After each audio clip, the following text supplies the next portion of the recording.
issue is, and it goes back to what we were talking about before. I think it's lack of vision. Yes. It's like, and those are words that people don't hear often. Right. You know, again, I go back to the community of men. When I was surprised at the number of guys who had never even thought about having a vision statement, not just for them, but for their for their wives, for their family. Right. You know, and I'm like, well, where you going? You know, you're asking somebody to follow you, and you don't even have a blueprint where you're going. Follow me off into the abyss. Even when I counsel couples, you know, the two questions I ask is definition of love, and 75% of the time I get two different answers. But I ask them about, okay, where you headed, and nobody knows. You know, he putting his fist down because I'm the man. Follow, but where you going? You know my favorite question. Would you follow you if you know? If you were outside your body, would you follow you? But that's a real question. And I think when it comes to finances, you know, I love my parents to death, God rest their soul, but their philosophy was get a good job, you know, and just pay your bills. Yeah. You know, it wasn't, you know, and my dad was an entrepreneur, probably before the word entrepreneur was even out there because he painted and hustle, but there wasn't a whole lot of conversation around that. You could work for yourself. Right. You know, there wasn't a whole lot of conversation around pay yourself first. Right. You know, those things just weren't part of the deal. deal. Bigger picture, like beyond just like paying yourself, like yo, save that money, like this plan for the future. But the 90 days, like, But I think what we pass down is in most cases is a work ethic. Yes. A physical work ethic, but not a mentality. Right. That how do I maximize this effort? You gotta work hard. You gotta keep working hard, and you gotta keep working hard. Yeah. Nobody says work hard now so you can rest later. Right. You know, like we had the conversation earlier. The realization is, as I was sharing with James, I'm like the last person out of my group that's turning 60. Right. You know, and I was talking to somebody, and the realization came in like, yo, you know, life expectancy is 75 years. You know, for us. Yeah. So I'm Women's thinking actually like, 84. Yeah, but something, man, that's 15 years. And then I start thinking about, man, how fast 15 years of your life goes. Yeah. You know, when you start thinking, we moved out in '98, their bikes used to be in the driveway. Yeah. Now they all driving cars to the driveway. So, no, I'm just saying. So, when you start putting it in terms, you realize how fast it goes. Yes. So I think, you know, and I think when it comes to finances, we don't educate like that. Nope. You know, we don't educate saying like, look, sacrifice, invest now. You know, pay yourself first. You know, you can get the Benz down the road. You know, like I do. If there's a car that I want to get, you know, me too. But yeah, but it's just, you know, it's we don't know how to sacrifice. Right. Right. I mean, part of it is, and that's why I asked that question. Like my third question would be, you know, is how do you help folk draw that line? Because what I find is most people don't know the difference between desire or want and a need. Yes. Yeah. They cannot distinguish between you need a car, you don't need a Benz. Right. Right. You know, you need food, you don't need to go to Ruth's Chris Steakhouse. Exactly. So I mean, but how do because I know you gotta have that because for instance, when I'm talking to a couple, we talk about they have two separate bank accounts. And when you start talking about it, you know, the stuff that they think they have to have is that you don't. Right. We internalize our wants as needs. So how do you define that? How do you? Because I know somebody's listening right now who's having that conundrum right now. Like, okay, what's because I need a mink coat. I need 25 pairs of shoes. You don't even work. You don't even leave the house. I'm just being honest. Winter is coming. Winter is coming. And Burlington Coat Factory is alive. And we got 5 coats. Right. Pipe down a little bit. Like, we have to. But how do you open the distinction between the two? Because I think the issue is not piping down, is I don't know the difference. Right. I think I have to, I look out my window, and Chris lives across the street, and Chris got a brand new BMW. So I feel like I need that. Yeah. Right. So and I look across the street, and Devin, has a Tesla. Yep. I look down the road, my man got a Porsche over there. So me, I could be driving a perfectly good car. It could be an Acura, it could be a Jeep, anything. But now I need that. Not I want, and I think that's where a lot of people of color struggle. And my last point is, look, that many black folks don't need a new TV every time it's a sale, every time money come out. You go to Walmart, you go to Target, man. Every year people buy thousands. There's no way. I mean, every 6 months you think a sale means you gotta buy it. But why? But so how do you walk somebody through this? I tell you, I don't have money to save, but just how do you walk them through that process? So first and foremost, my first question coming in the door, and a lot of times it rubs people the wrong way. I look you dead in the eye. Why am I here? And I shut up.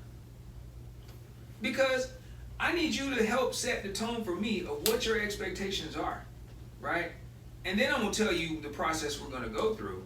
but then I'm gonna end up putting you where you need to be. But then the second question that I'm gonna ask is, just like you asked the question, what's your vision statement? What's your vision statement in your profession? What's your vision statement in life? What's your goal? What's your end goal? What does later on in life look like to you? So for you, it's gonna be completely different when I ask you and your wife, right? For you guys, it's gonna be completely different when I ask y'all, right? But the question is the same. What does the end goal look like? What does later on look like? Paint that picture for me. Tell me about it. And I'm gonna keep asking little things about it. Why? Where is it? What does it do? What are you doing there? Who's there with you? Right? Because if you can't see what the end looks like, you're just spinning your wheels, and there's really no reason to talk to me.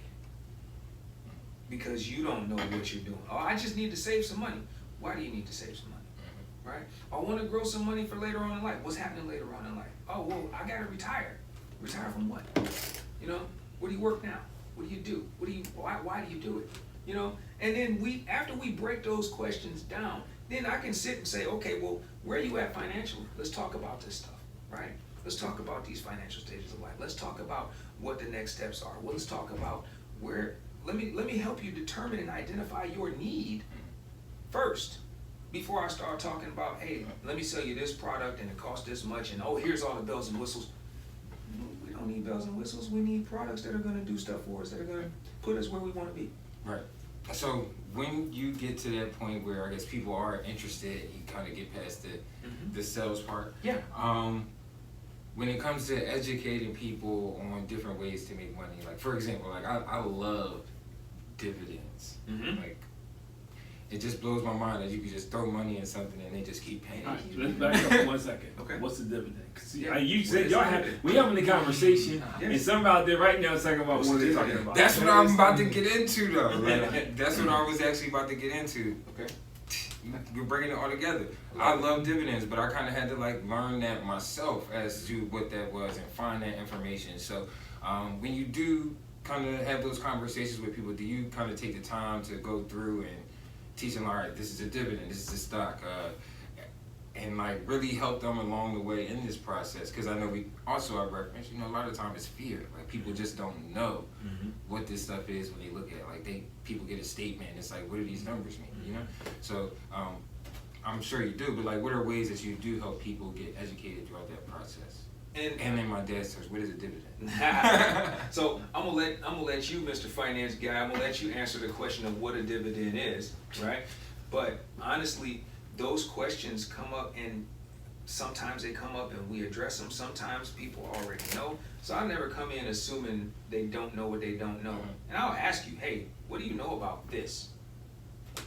Because if we're gonna talk about it, I need you to be on the same page with me. So then yes, I'll take the time to break it down, because otherwise it won't make sense. And if it doesn't make sense, it can't make dollars for you, right? A lot of us say if it don't make dollars, it don't make sense. But at the same time, if it don't make sense, we ain't even getting to the dollars. Black.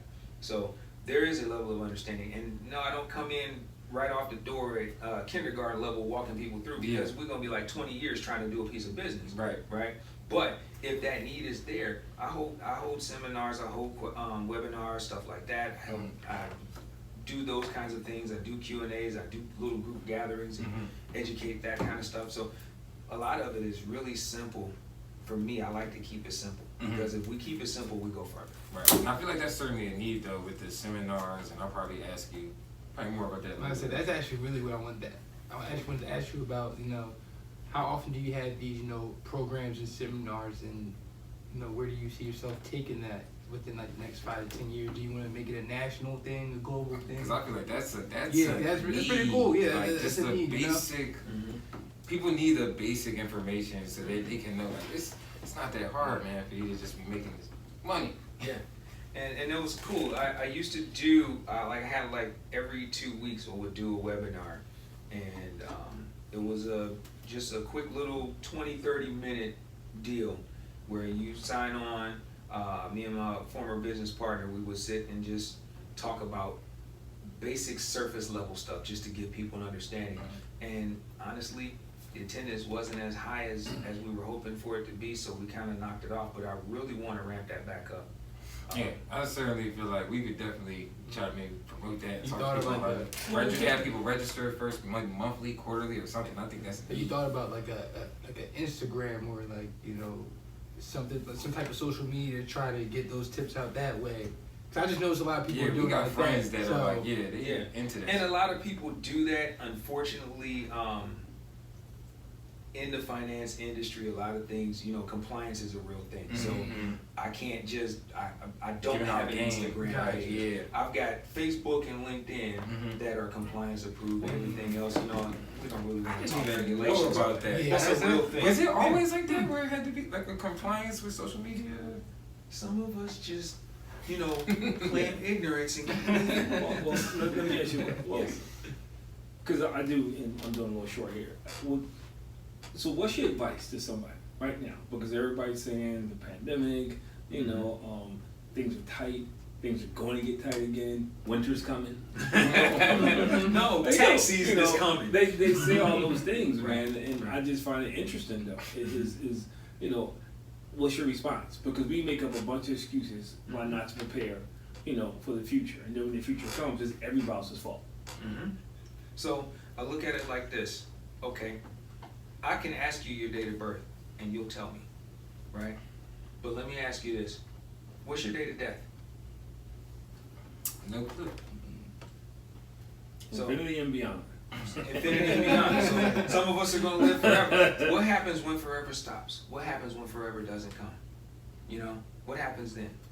So we put it off tomorrow. We put it off tomorrow. Every day that you wait, the cost of waiting is real. All right. So every year that you get older, this stuff gets more expensive. That's a fact. All right. So you can wait all you want. It's not going to hurt me one bit. It's only going to hurt you and those that you care about. Right. So let's have the conversation now. It's not going to cost you anything to have a consult with me. Better catch me while I'm free-based before I become fee-based. Yeah. Okay? I like that. I like Because that. people look at me and go, oh, I can't even afford to talk to him. And that's not true. But have the conversation now. Put things in place now. Why are we waiting? Money's going to always be tight. It don't hurt to ask And questions. no matter how much you make, for some of us, it's never going to be enough. So why chase that time when you can start now and have that time later? Well, one thing, we could do a financial moment on the show. I would love to You know, do we, that we, again. you know, either we can, like, you know, if you want to come in once a month, or we could do, like, I know, when I was at Accentuate the Positive, I had Brian. Yeah. Brian would call in, you know, like he would call like every third show, and I gave him like a 25-minute segment, and he would do like fatherhood tips and things of that nature. We can specifically talk about certain things within finance. So we could do it, like, I mean, that's something we could plan, but I just think it's such an issue that we don't talk about. Like, for instance, We don't. you know, and I know people who save for Christmas but don't save for anything else. Right. I know, I'm, you know, when I was in corporate America, it would crack me up because January everybody started the Christmas clubs. You know, and like now, but then you go fund me to go on vacation. You know, you go fund me to get some supplies. You We know, go fund me for but I'm just saying though. But we don't do those simple things, and to me, it's becoming more and more interesting because some of our last shows, people talked about how parents weren't supporting their kids when it was time to go to college and make decisions to do things. Right. You know, so it kind of just magnifies the generational impact it has. We are $1.3 trillion behind our counterparts financially. And $1.3 trillion behind. Okay? And we don't plan on failing in life. We simply fail at planning for life properly. Right? Yeah. And what do? Just like you just said. We go big to the free world via GoFundMe because I didn't plan. Well, I give you a perfect example. When I tell people, you know, I got like 5 years in the workforce. That's how I'm looking at it. You know, and people look at 5 years. You know, yeah, I'll be 60 in November. My thing is to have fam come up and run and we're supporting me because in 5 years, man, you know, I want to have an option to do that, you know, to travel, do different things. Right. Man. If I want to hit golf balls, whatever, And just be able to take that. do it. be able to And show not it. sit here. But I think that's a concept that we missed that's been lost. That's a simple exit strategy. Yeah. I ask business owners all the time, what does your end game look like? What's your exit I remember you strategy? asked me that question. What's your exit I strategy? think our first session. Because all of us jump in, all of us with that entrepreneurial spirit, and whoever's listening with that entrepreneurial spirit, you got to have a game plan. There comes a time when you stop doing what it is that you've been doing. Yeah, but I just kind of, again, I'm excited about this because I just kind of got in that mode of kind of changing my mindset about a lot of these things and kind of seeing and finding that it isn't as difficult as what it may seem, you know? It's scary. That's It all. really is just It's scary. just scary. And honestly, part of it is just taking the time to, you know, give yourself a little bit of knowledge. It's out there, Well, man. I think that and not being afraid to take a chance. What I mean by take a chance to try something different. Most of us, we get locked into being creatures of habits. Comfortable. Like for instance, you know, if I'm talking to somebody and we're talking about, I'm sitting down talking to a couple, and I'm counseling a couple. I guarantee you, when I start digging to the root of the problem, it's because of my mother. It's because of my father. You know, this is the way we do it. You know, and I'm like, yeah, well, you know, how did they end up? Well, they divorced. Well, I mean, that's kind of the proof in the pudding. That's what you You want know, to yeah, continue. you know, or their relationship. So, you know, but I think that's our problem. The Right. wrong things become generational with us. Yes.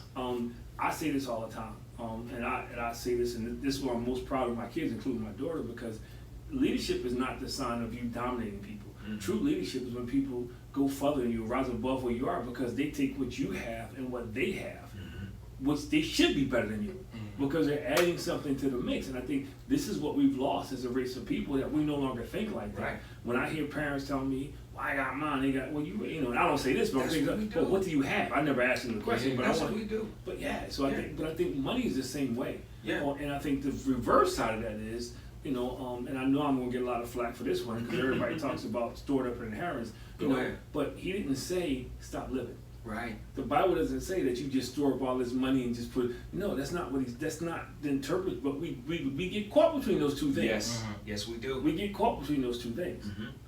And we're afraid that, you know, a lot of it comes down to, I got mine, Yeah. let me hit you with the Heisman.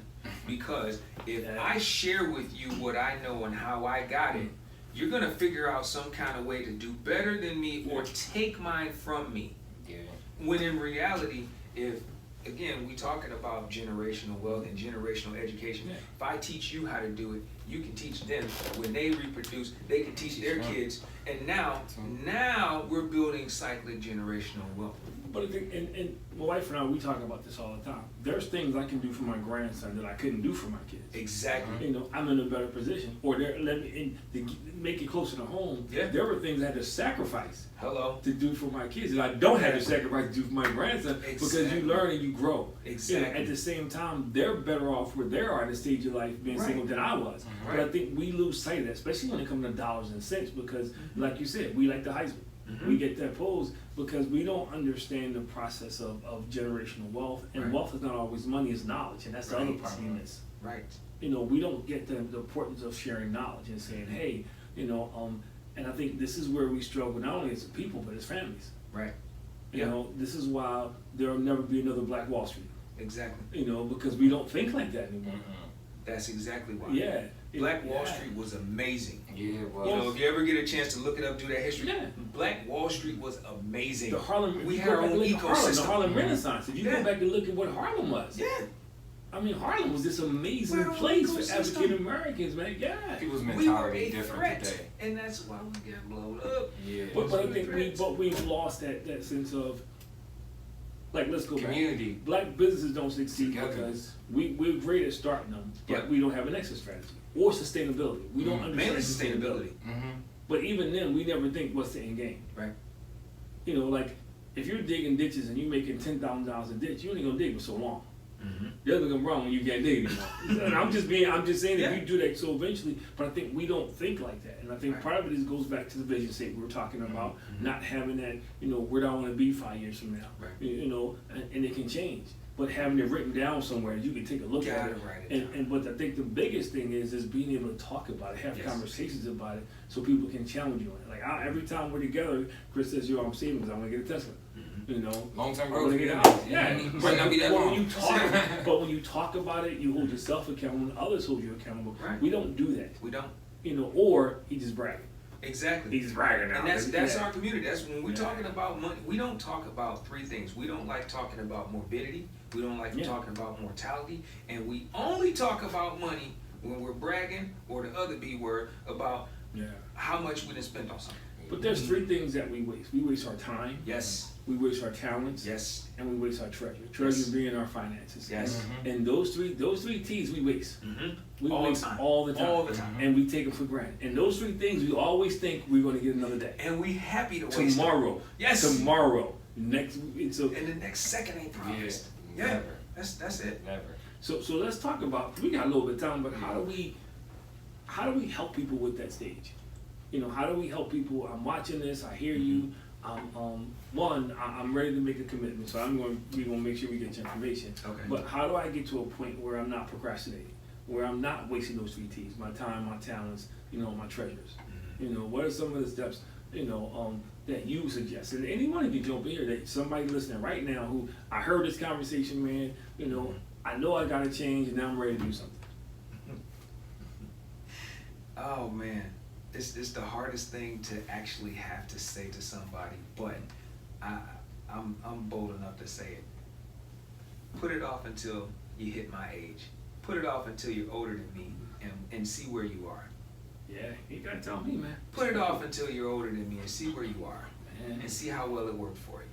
I promise you, it won't be as good as if you plan right now. And it's not hard. We all look at things where we are, that this is impossible to start right now. When in reality, 5 years from now, this is a fleeting afterthought. My father told me a valuable lesson around sports that I still use to life. He said, I remember he told me, so you think you're pretty good? I'm like, I'm pretty good. He said, I need you to do me a favor. At the end of every year, I want you to look around the locker room and just watch and just see who's in the locker room.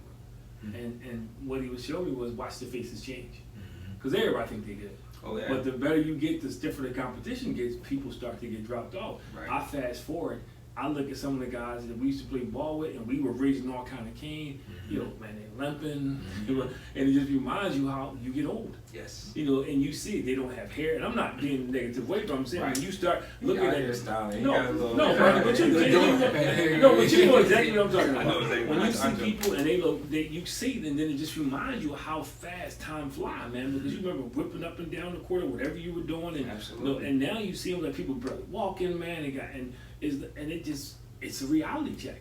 And to your point, how many times or how many years ago did we say tomorrow? Yes. Tomorrow. Yes. Tomorrow. I think that's why I'm so excited about getting into finance now, because I'm thinking long term. Like, and that's why I keep telling him, like, he's a few years younger than me. Right. Like, yo, you can get into this now. Just start putting some money away. And like, even on top of saving, the money can accumulate, you know?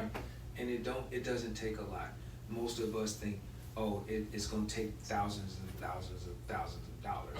And in reality, if you got $100, let's start there. Right? Well, what if I don't have $100? Okay, well, let's build up to it. Okay, so where would you put? I got $10. I got $10 to put away. So where would I put it? How would I begin to put it away? What would that look like? Simple. Here's what you need to do. You need to save that $10. All right, save that $10, and the key is I'm going to trust you, and I probably shouldn't, but I'm going to urge you to leave that $10 alone. Don't touch it. So where would you put it? What would you recommend for that? No, you got to be disciplined. You can't touch it. Like, for me, this it is starts you with put it in something. my pocket. I think that's a what I big part. did. It's some type of self-discipline you got to This try to is start. what I at some did. point. This is what I did. And I still practice today. So if my wife is listening, Sorry. All good. yeah, I had a savings account that I don't have a card to. Yeah. I don't have a card to it. Why not? So the only way I can get it is to go in there. I can't transfer it. I can't take it and transfer it to thing. And I'm not going in there. I even know some people who have done that concept. I had some people done that concept, and they trust, like they have a trusted family member. Okay, so like for Devin and Chris, maybe Devin would trust Chris to hold this money. Hey, Chris, hold this $10 for me. I don't care what happened. Don't give me this $10, right? Well, we got 7 minutes, so Okay. let's do some closing stuff.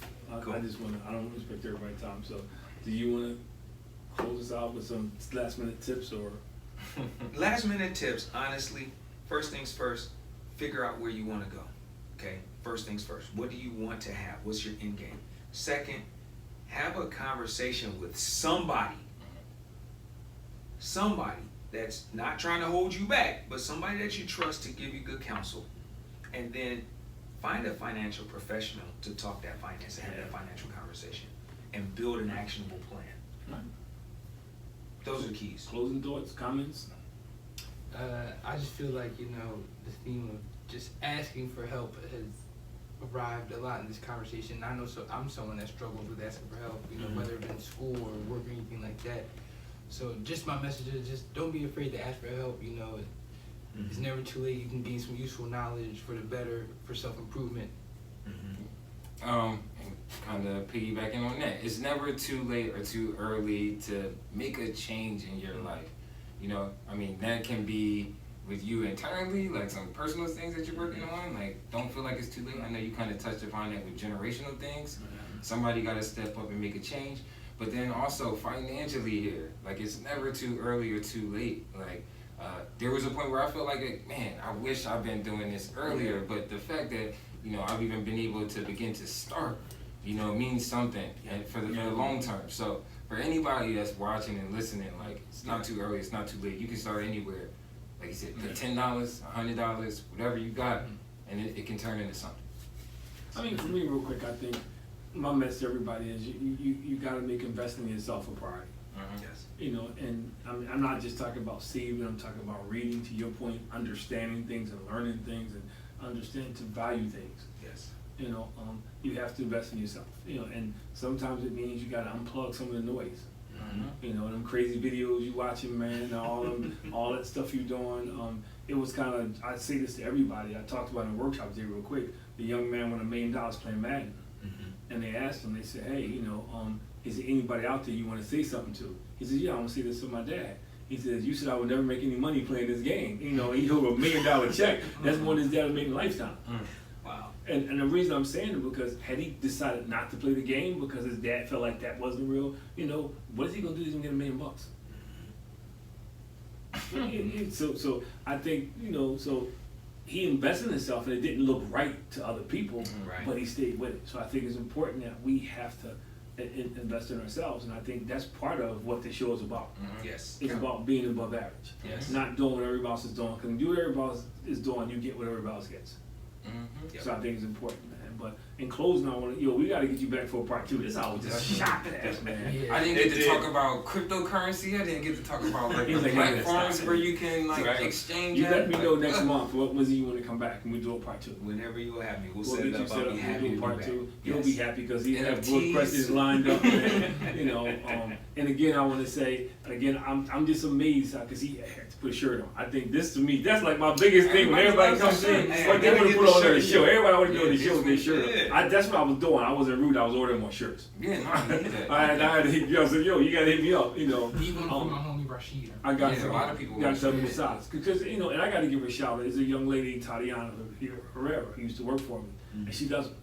Okay. She hooks me up, man. She gives me a good price. She's consistent in her price. It's not like I got you down. I'm trying to. Like, you want more? What's going on? Get the camera. So, and she responds. Yeah. That's the best part. Yeah, she responds, man. But that's what this show is about. Is what we're doing tonight. It's about helping people be above average. And I think just the fact that we can all sit down and have this conversation, and it wasn't, to me, even you and I've had meaning conversation, it was enlightening. So, and we represent 4 totally different demographics in here. This is another thing I think is cool. So we are above average black men, man. You guys out there on Facebook, hey, this is my man. And I gotta read off his card, I gotta get this right. James E. Young, CLTC. No idea what that means, but Certified long-term care. Certified long-term care. See that? Remember that, because I probably won't next week. But Midway Life Insurance Company. Yeah. Can I get a number? Please. All right. He got a bunch of numbers on here, so let me start with the mobile. Yes. Mobile 609-424-7321. 609-424-7321. You got to give them a call, man. Business number 215-441-6289. The call is free. Is that going to cost you money? No, because I know how people if think. we had the you commercial, can. I'd be doing like The this. call is free. And I say because Right. it can be I an might put it informational up call. on the- But I guarantee you, he will say something in that conversation, at least make you think about what you are and what you're doing. Because I say this, if you home in the corner for 20 years and you put $25 away a week, you'll be a millionaire right now. Yep. And that's just hanging on the corner. Yep. And so I think it's important that we begin to think like this. But as always, either we rise to the occasion or shrink to your circumstances, man. And we rise to the occasion on this show, man. So at this time, man, it's time to sign out. Above Average Black Men, another great show. Yes, We got yes, sir. Empower, Inspire, Uplift, and Community. They got all in front of me, so I can't mess it up now. I got all. Follow us on Instagram. Yeah. Yep. And YouTube, guys, check out YouTube. We got to get to 1,500 subscribers, man. I got to get there. We just gotta keep grinding. Yeah, so I need y'all to tune in, man. For all y'all who always tell me how you listen and, y'all love Justin, follow us. We have y'all cracking up, follow us. But we do a lot of shows like this, too. So again, I got to give my shout out as we finish up. I got my man James Young. I got cars in the studio. I got stuff. If you can hit me up, I can pass you on to him. We got a 1-exit mobile escape room. We got to put that out there, man. 855-1-exit. So this is to make y'all think tonight. 855-1-exit. You got to look up 1-exit on your phone. And then we got, That's for the true crime lovers out there. yeah. Zalara Natural Hair Design, 7359 and 7300 Ogas Avenue. The number is 267-297-5880. 267-297-5870. Just look around his room. You see the haircut in his room, man. I'm just telling you. But seriously, all joking aside, man. Invest in yourself, man. All right? That's it, man. Peace out. See you guys next week. Great show, great show, Take care, great everybody. show. Appreciate it. Stay safe.